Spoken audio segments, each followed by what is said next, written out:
எல்லா தொகுதியிலுமே காலையிலே முதல் வேலையாக தபால் ஓட்டுகளை எண்ணிடுவாங்க. ஆனால் விருதுநகர் மட்டும்தான் எல்லா கவுண்டிங்கும் முடித்து மிட் நைட் வரைக்கும் தபால் ஓட்டை எண்ணினது ஒன்லி விருதுநகர் தொகுதியில் மட்டும்தான்.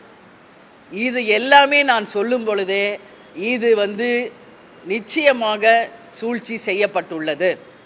எப்போ முதல்வர் அவர்கள் நாளை நாம் 40 தொகுதியை நாங்கள் சொன்னதுனால அவர்களுடைய அமைச்சர் பெருமக்கள் அதை உண்மையாக்க வேண்டும் என்பதற்காக அதிகாரிகளை நிர்பந்தப்படுத்தி அந்த கவுண்டிங்கை முறைகேடு நடத்தி நிற்பாட்டி அதை அவங்க இதை தடை செய்திருக்கிறார்கள் என்பதுதான் உண்மை.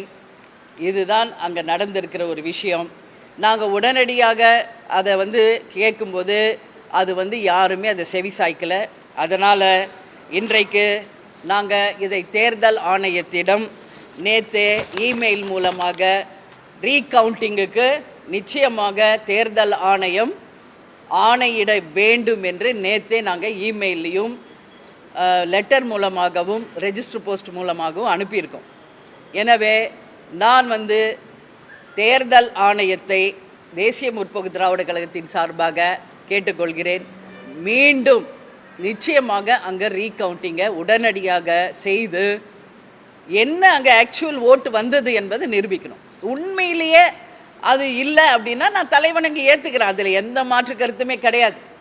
ஆனால் இது சூழ்ச்சி செய்யப்பட்டு வீழ்த்தப்பட்டிருக்கிறார் விஜய் பிரபாகர். இதுதான் உண்மை. நான் என்ன சொல்கிறேன், 50-60 வருஷமாக கட்சி நடத்துகிறீங்க, ஆட்சியில் இருக்கீங்க. ஒரு சின்ன பையன் முதல் வாட்டி தேர்தலில் நிற்கிறாரு. அப்படி ஜெயிச்சாதான் என்ன போச்சு உங்களுக்கு? 39 தொகுதி நீங்கள் ஜெயிச்சதை அறிவிச்சுக்கிட்டு இருக்கீங்களா?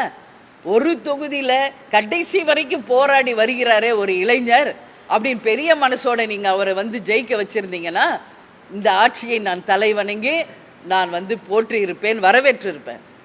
அதுலேயும் சூழ்ச்சி செய்து அவர் ஜெயிக்கக்கூடாது என்பதற்காக இன்னைக்கு அவங்க அமைச்சர் பெருமக்களை வைத்து அதிகாரிகளை மிரட்டி கலெக்டரே என்னால் ப்ரெஷர் தாங்க முடியல, என் ஃபோனை சுவிட்ச் ஆஃப் பண்ணுறேன் என்று சொல்லக்கூடிய அளவு அவர் மனநிலையை கொண்டு சென்று இந்த அளவு ஒரு தவறுதல் அங்கே நடந்திருக்கிறது.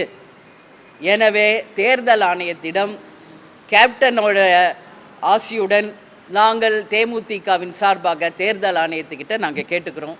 மீண்டும் விருதுநகர் தொகுதியில் ரீகவுண்டிங் நிச்சயமாக உடனடியாக செய்ய வேண்டும் என்று நான் இந்த ப்ரெஸ் மீட் மூலியமாக நான் கேட்டுக்கொள்கிறேன். எனவே நிச்சயமாக அவங்க அந்த ரீகவுண்டிங்குக்கு அனுமதித்தால் அதை நாங்கள் உடனடியாக தலைவணங்கி ஏற்று அந்த ரீகவுண்டிங் ஒரு பொதுவான ஒரு ஜட்ஜு முன்னாடி நியாயமாக அந்த ரீகவுண்டிங் நடக்கணும். இதே ஏஆர்ஓ அதே ஆர்ஓ மூலியம் மட்டும் இல்லாமல் ஒரு பொதுவான ஒரு ரிட்டையர்ட் ஜட்ஜ் முன்னாடி அந்த ரீகவுண்டிங் செய்யப்பட வேண்டும். அது நியாயமானதாக நடக்க வேண்டும். அதில் என்ன வந்தாலும் நாங்கள் ஏற்றுக்கொள்ள தயாராக இருக்கிறோம் என்பதை இந்த நேரத்தில் உங்களுக்கு நான் சொல்லிக் கொள்கிறேன். செய்திகளை உடனுக்குடனும் துல்லியமாகவும் தெரிந்து கொள்ள சப்ஸ்கிரைப் பண்ணுங்க.